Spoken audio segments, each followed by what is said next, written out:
Ang ating pong pag-aaral, ang pagbabagong anyo ni Jesus mula sa Mateo chapter 17, verse 1 hanggang 9. Ang version ng Biblia na ating gagamitin sa Tagalog po ay ang bagong ang Biblia at sa English ay New King James Version.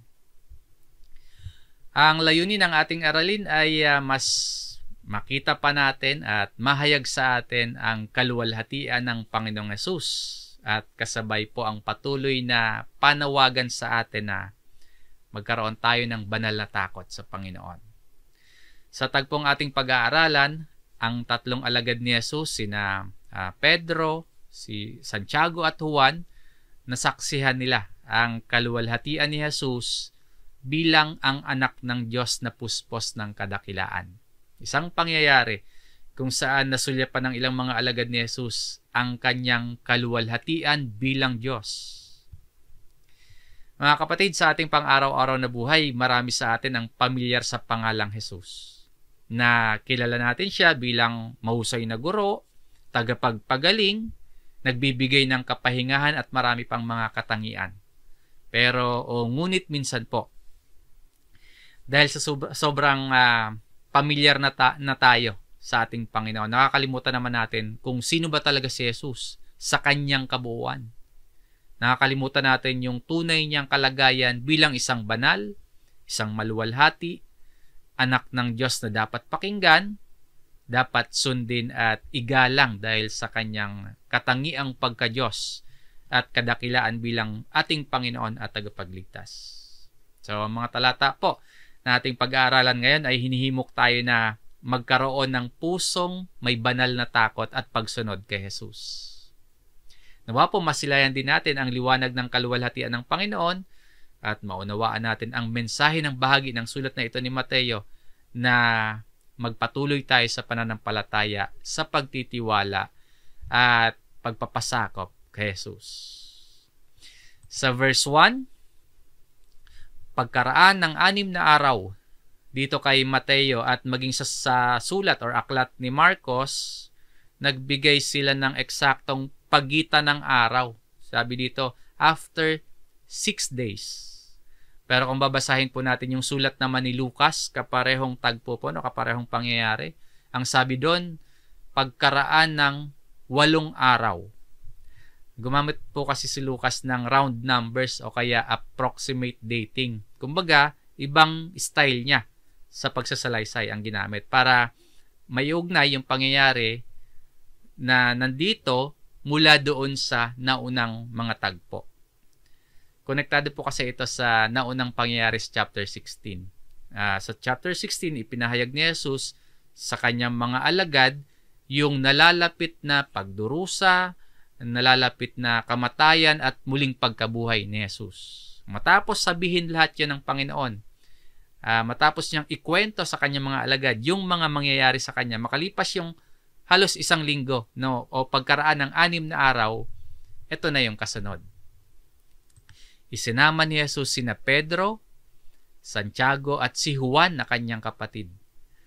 3 sa noon ay 12 disciples ang isinama ni Jesus. Si Pedro, na kilala pong mapusok, kilalang matapang at tinawag sa espiritual na pamumuno, kasama sina Santiago at Juan, magkapatid po yan. Tawag sa kanila Boanerges o kaya mga anak ng kulog. Yan si Santiago at Juan. Itong 3 ding ito, si Pedro, Santiago at Juan, ito din yung kasama ni Jesus nung buhayin ng Panginoon yung anak ni Jairus. At sila din yung kasama ni Jesus sa Gethsemane kung saan nanalangin ang Panginoon. So silang 3 dito naman po sa tagpong ito at sila'y dinalang bukod. Inihiwalay. Ibinukod sa majority ng mga disciples. Sa literal o kaya sa physical, inihiwalay sila, ibinukod. Pero sa spiritual na kapakahulugan, ang sila'y dinalang bukod, sinasabi ng mga Bible scholars, naglalaman daw po ito ng prinsipyo tungkol sa ugnayan sa Diyos. Maaring paghahanda yung sila'y dinalang bukod, paghahanda sa mas malalim na karanasan, o kaya merong misyong espiritual. Inihiwalay sila para ihanda or para turuan at ipakita sa kanila ang isang malalim na katotohanan. Kumbaga, hindi lahat sabay-sabay na binibigyan ng malalim na kapahayagan. Sa pagkakataong ito, sina Pedro, si Santiago at Juan muna. So saan sila isinama ni Jesus? Sa isang mataas na bundok. Hindi binigay yung eksaktong pangalan ng bundok, no? Yung sa pantahan ng mga scholars, ayon sa tradisyon, pwedeng ito daw po ay Mount Tabor, yung bundok sa Galilea sa timog silangan ng Nazareth. Or, pwede rin daw po itong Mount Hermon sa hilagang Galilea naman. Yung Mount Hermon, isang mataas at malawak na bundok yon na walang nakatirang mga tao. So dito sa mataas na bundok, o on a high mountain, dito nangyari yung tinatawag na transfiguration. Isang makapangyarihang revelasyon ng pagka-Diyos ni Jesus. Dito ipinakita ni Jesus yung kanyang tunay na kalagayan. At sa liwanag ng katotohanan ito, tayo po ay tinatawagan sa isang banal na pagtugon. Ano pong klaseng pagtugon? Yung paggalang, pagsunod, at banal na pagkatakot sa Panginoon. Tingnan po natin sa verse 2 yung nangyari. Nagbagong anyo siya sa harap nila. Yung transfigured o kaya nagbagong anyo sa Greek word ay metamorpho. Diyan galing yung salitang metamorphosis. Nang ibig sabihin, pagbabagong anyo o pagbabagong kalikasan. Dito naman po, hindi nagbago ng anyo si Jesus sa panlabas, no? Kundi inihayag ng Panginoon yung kanyang panloob na kaluwalhatian. Ipinakita ng Panginoon yung tunay na anyo o tunay niyang kalagayan. Anong anyo? Anong kalagayan iyon? Anak ng Diyos na hindi lang basta nagliliwanag, kundi siya mismo ang pinagmumulan ng liwanag. Ipinakita dito ng Panginoon kung sino talaga siya. At nagliwanag ang kanyang mukha na tulad ng araw. No, his face shone like the sun. Nagningning gaya ng araw. Sa lahat ng nakikita nating nilalang ng Diyos, sa lahat ng nilikha, ang araw yung may pinakamatinding liwanag. No? Ibig sabihin, yung Panginoong Hesus, sa ganitong kalagayan, sa tagpupong ito, ang kanyang mukha ay nagliliwanag ng sobra at yung liwanag na yon imposibleng titigan ng direkta. Sa Revelation chapter 1 verse 16, ang description ng anak ng tao o ng ating Panginoong Hesus, ang kanyang mukha ay gaya ng araw na matinding sumisikat. The sun shining in its strength. Ibig sabihin, parang katanghaliang tapat yung sikat ng araw. Isang paghahayag na ang Panginoong Hesus hindi lang tagapagdala ng liwanag, kundi ang Panginoong Hesus mismo ang liwanag. Kaya ang pakilala ng Panginoon sa John chapter 8 verse 12, ako ang ilaw ng sanlibutan. Nawa po, nakikita natin ang katotohanan ng tungkol kay Jesus. At ang sabi pa dito, at pumuti ang kanyang mga damit na tulad sa ilaw.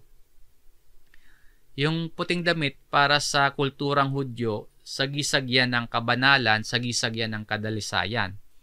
Pero yung damit dito ni Jesus, hindi lang basta pumuti, kundi sa Revised Tagalog Popular Version, nagniningning sa kaputian ang kanyang damit.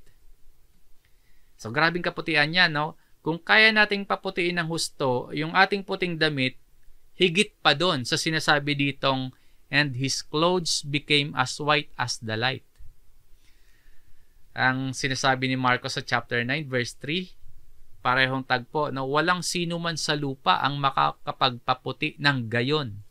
Ganon yung ibig sabihin ng klaseng kaputian, at pumuti ang kanyang mga damit na tulad ng araw. Sa pamamagitan po ng mukha at damit ni Jesus, pinapakita dito ang kalagayan ng Panginoon bilang banal bilang makalangit, isang malinis at nagniningning na liwanag. Sa kasunod na tagpo sa verse 3, makikita naman natin yung malalim na teolohiya at mensaheng espiritual na nakaugnay maging sa panahon natin ngayon. Basahin natin yung verse 3. At nagpakita sa kanila. Kumbaga sa eksena sa pelikula, isang biglaan ito o hindi inaasahan ng mga alagad. Yung salitang behold, nagpakita. Sa Tagalog ang Biblia na version at narito. Ginagamit po yon para bigyang diin yung isang bagay na hindi pangkaraniwan. So, sino ang kanilang nakita o sino ang nagpakita sa kanila? Sina Moises at Elias. Na totoong nakikita nila ng mga alagad. Hindi imahinasyon, hindi yan guni-guni o halusinasyon ng mga alagad. Bakit silang dalawa ang nagpakita dito? Si Moises po kumakatawan sa kautusan o Torah. Si Elias kumakatawan naman sa mga propeta. Sa Old Testament, ang kautusan at ang mga propeta tumutukoy sa buong kasulatan. Ibig sabihin po, ang pagpapakita dito ni na Moises at Elias, isang simbolikong pagsaksi na ang kautusan at ang mga propeta, si Jesus ang katuparan ng lahat. Ang kautusan at ang mga propeta, parehong tumuturo sa isang katotohanan. Ano pong katotohanan niyon? Ang patungkol kay Jesus bilang anak ng Diyos. Meaning po, ang buong kasulatan o ang salita ng Diyos, nagsasabing ang Panginoong Jesus ang Mesyas, ang Mesaya, ang katuparan ng pangako ng Diyos. Kaya kapag nagbabasa tayo ng kautusan at nakikinig tayo sa mga propeta, meaning sa tuwing nag-aaral tayo ng Biblia, inihahatid tayo nito tungkol kay Jesus bilang ipinangakong tagapagligtas. Kaya kung tapat po yung ating pananampalataya sa Panginoong Jesus, nakakatiyak tayo na yung ating pananampalataya nakaugat, nakasalig sa kumpletong patotoo ng banal na kasulatan. Sa tagpong ito, anong ginagawa ni na Moises at Elias? Na nakikipag-usap sa kanya. Talking with him. Nag-uusap silang tatlo, si Jesus, si Moises, at si Elias. Dito po sa Mateo, hindi nabanggit kung ano yung pinag-uusapan nila. No? Sinabi lang, talking with him. Pero kay Lucas, sa sulat ni Lucas, sa detalyadong paraan ng paglalahad ng tagpong ito ni Lucas, ganito yung sinasabi. Basahin po natin yung Luke chapter 9, verse 31. Na nagpakita sa kaluwalhatian at nag-usap tungkol sa pagpanaw niya. Nag-usap tungkol sa pagpanaw niya na malapit na niyang isakatuparan sa Jerusalem. Ang pinag-uusapan pala nila ni Jesus, ni Moises at ni Elias, ang nalalapit na kamatayan ni Jesus sa krus. Pinapakita ng tagpong ito na ang krus ni Jesus, na ang kamatayan ni Jesus, bahagi po yun talaga ng plano, na talagang kasama, na talagang mangyayari ang kamatayan ni Jesus.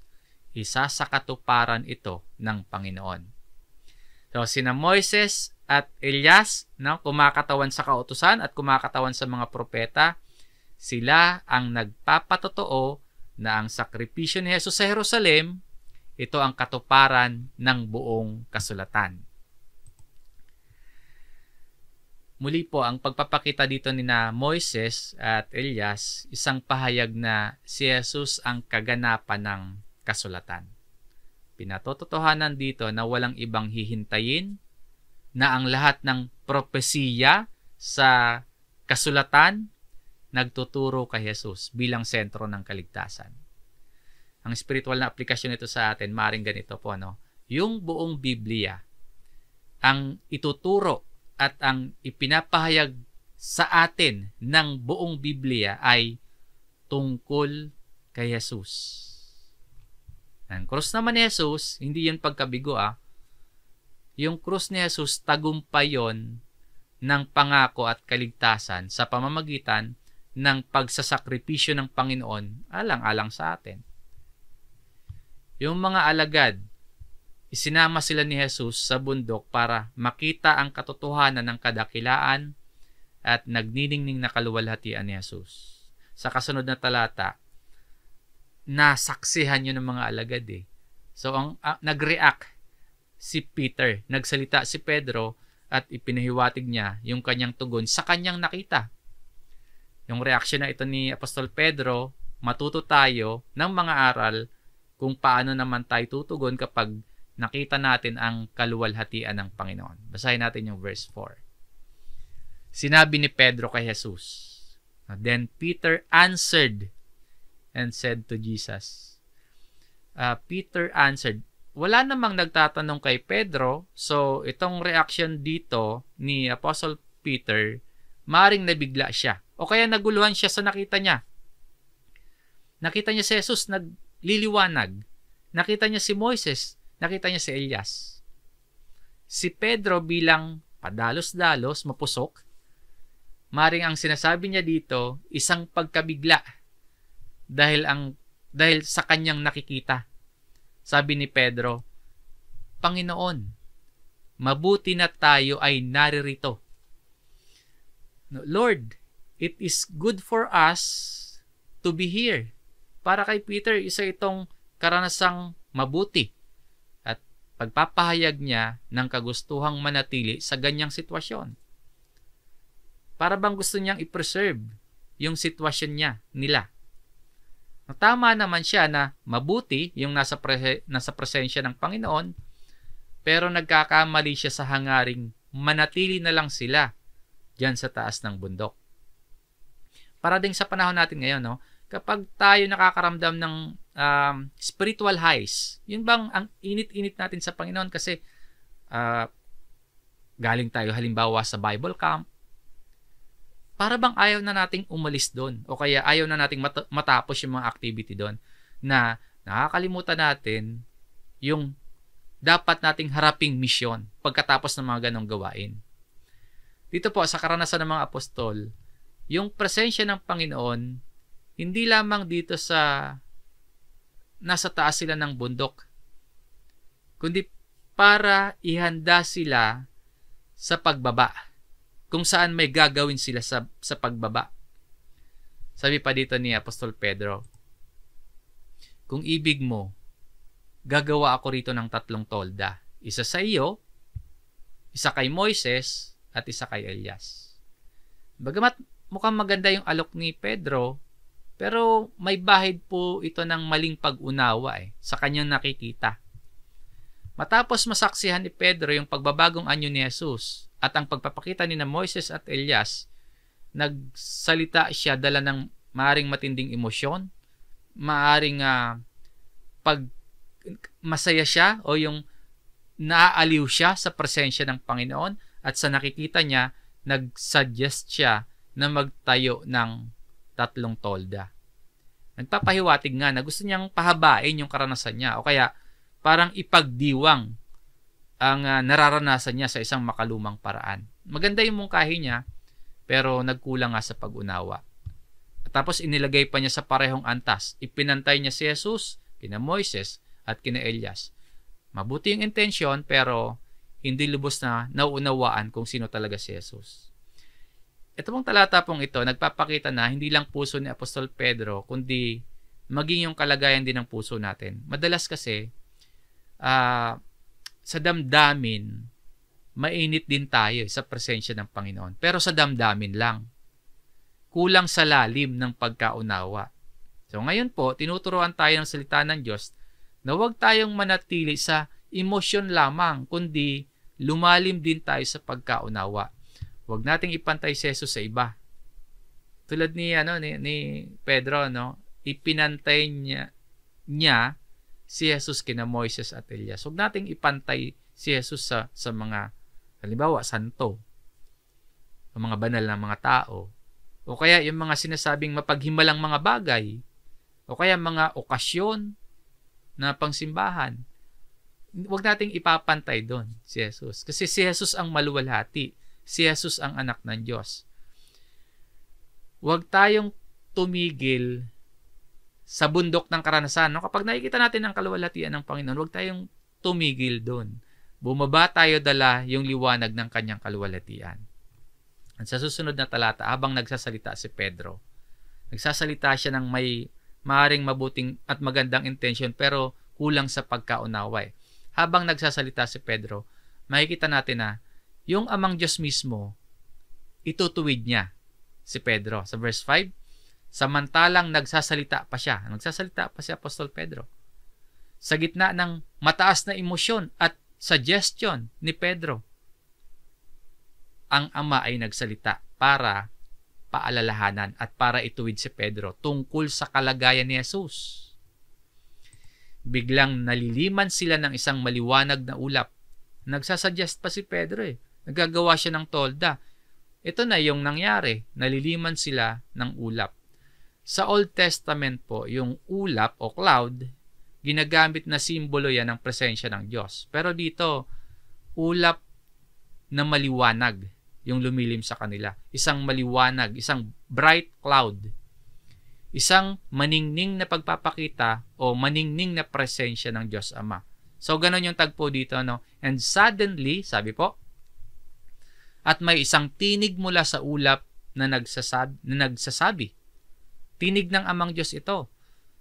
Minsan po, at ang ibig kong sabihin dito, sa spiritual na usapin, minsan hindi sapat yung pakiramdam o emosyon o kaya damdamin lamang.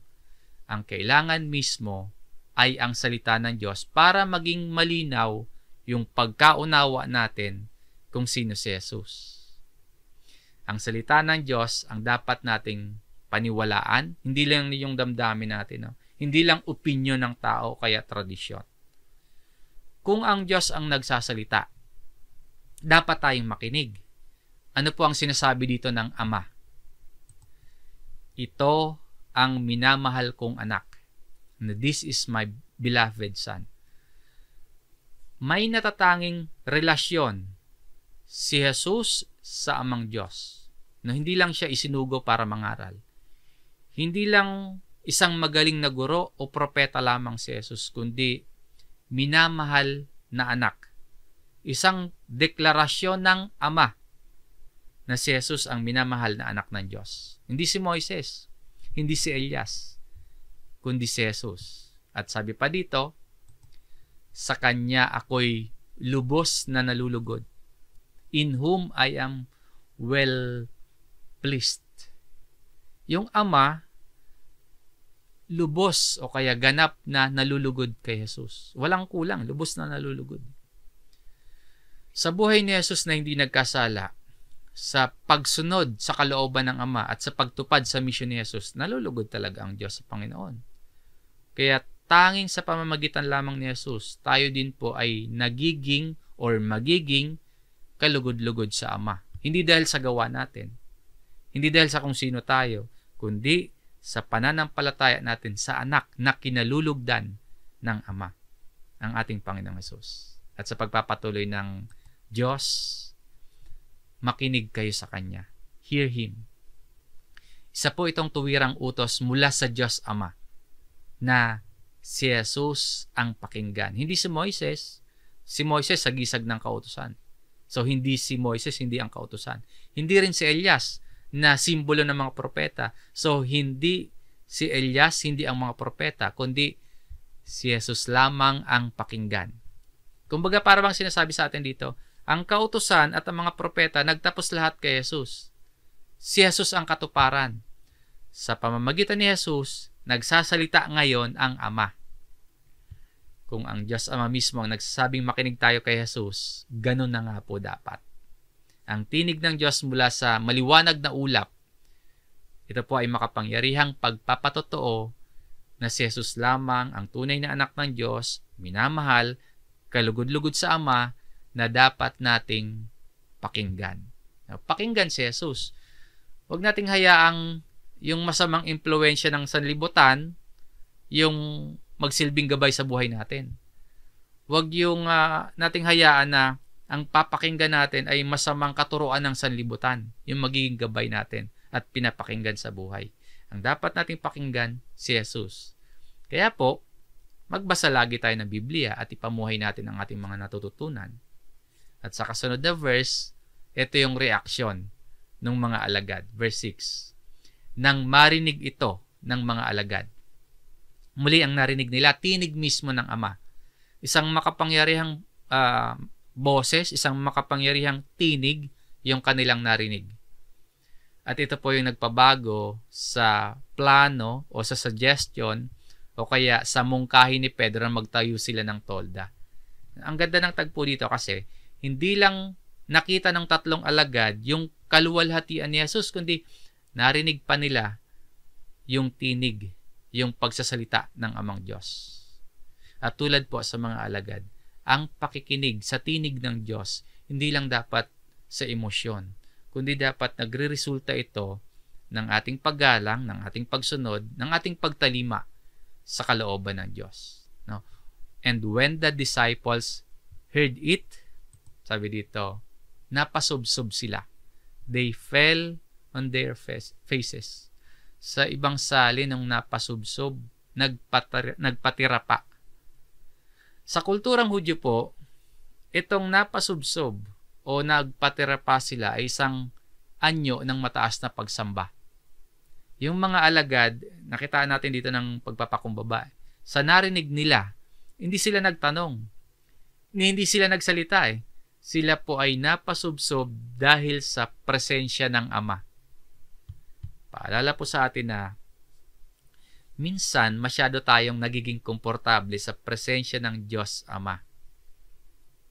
Na yung presence ng Diyos para bang itinuturing nating ordinaryo na lang.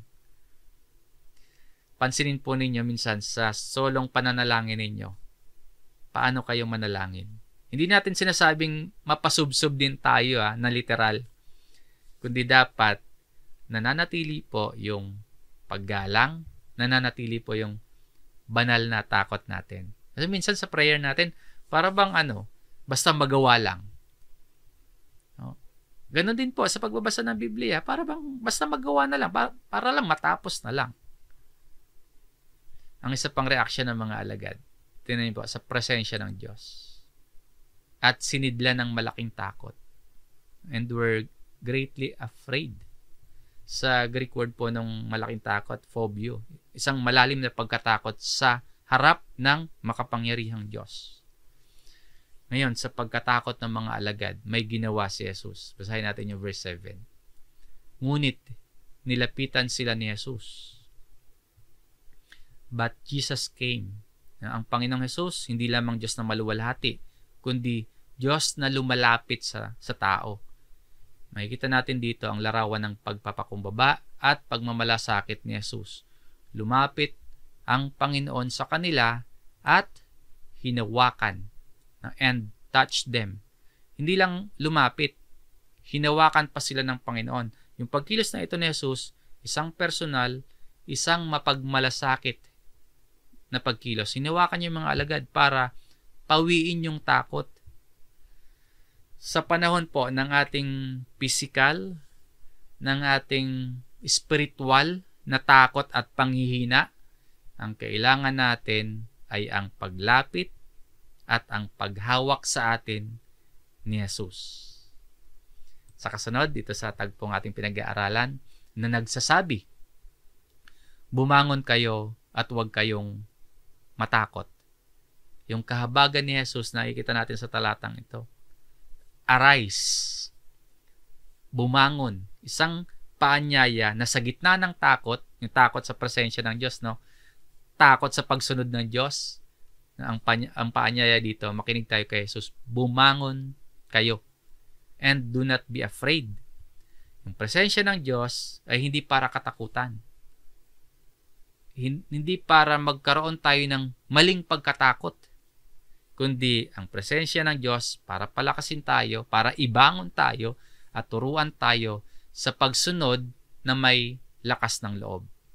Isang paanyaya na magtiwala sa Panginoon. At sa verse 8, nang tumingin sila sa itaas, pagkatapos ng lahat, nakita nila ang kaluwalhatian ng Panginoong Hesus, nakita nila sina Moises, si Elias, narinig nila ang tinig ng Ama, sa kanilang pagkatakot, matapos ng lahat ng yon, ng nasaksihan nila, tumingin sila sa itaas. Wala silang nakitang sinuman. Wala na yung ulap, wala na sina Moises, wala na si Elias, wala na yung liwanag. Tapos na yung tagpong nakita nila.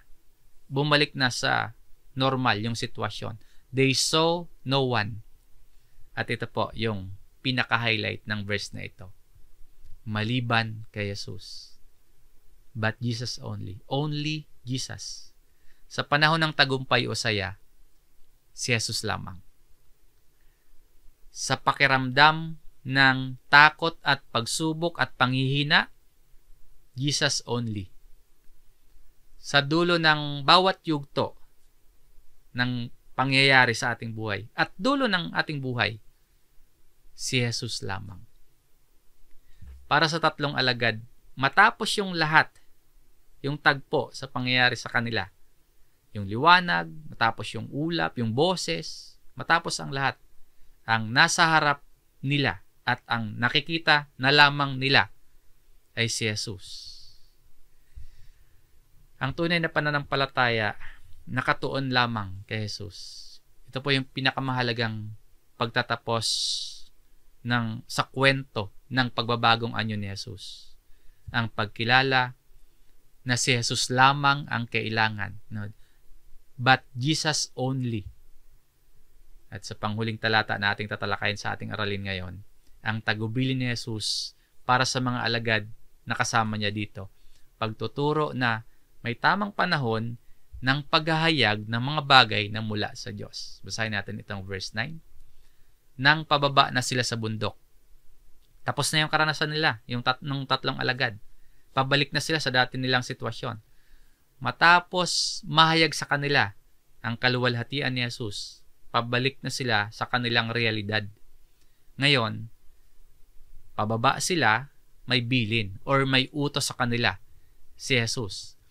Iniutos ni Jesus sa kanila na nagsasabi, hindi lang paalala, hindi lang pakiusap, merong utos na hindi pa dapat ipagsabi ang nakita nila, yung nasaksihan nila. Mahigpit yung bilin sa kanila na huwag ninyong sasabihin kanino man ang pangitain. Tell the vision to no one. Ang nakita nila sa taas ng bundok, yung pagbabagong anyo ni Jesus, yung paglitaw ni na Moises at Elias, yung tinig mula sa langit, huwag mo nang ipamalita. Ang obserbasyon ko po dyan, hindi pa handa yung ibang mga alagad, kaya may ganyang bilin. Hindi pa handa yung ibang mga tao, na kung ibabahagi nila nung tatlo, yung kanilang nakita, ibabahagi agad nila sa iba, baka asahan ng mga tao na ang Kristo hindi dapat magdusa. Na ang Kristo bilang isang makapangyarihan at maluwalhati ay hindi dapat mamatay. Kasi doon papunta yung mga susunod na mangyayari kay Jesus. So hindi pa handa yung marami para maunawaan yung kaluwalhatian ni Jesus. Hanggat wala pa yung krus at yung kamatayan at muling pagkabuhay, hindi pa handa ang iba para maunawaan yung kaluwalhatian ni Jesus. Kaya ang sabi ni Jesus, hanggang ang anak ng tao ay muling buhayin mula sa mga patay. Saka na nila ipahayag yung mga nakita nila kapag nabuhay na muli si Jesus. Nang sa gayon po, maunawaan na nila. Maunawaan na ng marami. Dahil yung tunay na kahulugan ng kaluwalhatian ni Kristo, nakaugat sa kanyang krus at tagumpay laban sa kamatayan. Matapos yung makapangyarihang pagpapakita ng kaluwalhatian ni Jesus, ipinagbili niya sa tatlong alagad na huwag mo nang sasabihin sa iba yung lahat ng nasaksihan at nakita nila hanggang sa maghirap at mamatay muna siya sa krus at mabuhay na maguli. Pinapakita nito na yung kaluwalhatian ni Jesus ganap na mauunawaan lamang sa liwanag ng kanyang sakripisyo at tagumpay sa kamatayan. May tamang panahon ng paghahayag. At sa panahon natin ngayon, yung bawat ngayon, ito yung tamang panahon para ipahayag ang kaluwalhatian, ang pagkamatay at muling pagkabuhay ni Jesus. So mula sa liwanag ng kaluwalhatian na nasaksihan ng mga alagad sa taas ng bundok, dala-dala ng mga alagad ang isang malinaw na mensahe. Ano pong mensahe yon? Na si Jesus ang minamahal ng Ama, na beloved Son. Na si Jesus ang anak na maluwalhati, ang tagapagligtas na mamamatay sa krus at mabubuhay muli. Mga kapatid, sa ating paglakad, sa ating pamumuhay bilang mga mananampalataya, marami tayong maaring pagdaanan na nakakalito at minsan nakakatakot. Pero tulad sa kwento, yung ating mga paningin, ituon natin kay Jesus lamang. Si Jesus na minamahal ng Ama, ang ating tagapagligtas na dapat pakinggan, na dapat sundin at dapat paglingkuran. Sabi ng Panginoon kina Pedro, bumangon kayo at huwag kayong matakot. Arise and do not be afraid. At tayo po, mga kapatid, sa pagkahayag sa atin ng kaluwalhatian ng Panginoon, sa pagkahayag sa atin ng tunay na anyo, nagniningning na kaluwalhatian ng Panginoon, manatili po tayo sa pananampalataya. Magpatuloy tayo sa paglilingkod, pakinggan si Jesus, at ipamuhay ang kanyang salita. Mamuhay, taglay ang kalakasan, at liwanag ng kaluwalhatian ng ating Panginoong Hesukristo. Mapagpalang gabi po sa bawat isa sa inyo. Magkasama sa tayong muli sa susunod na Huwebes para sa ating Thursday online service at sa araw din po ng Linggo. Alas 4 ng hapon dito pa din po sa ating Facebook page para sa ating namang Sunday Worship Service. Maraming salamat sa inyong pakikinig. Manalangin po tayo.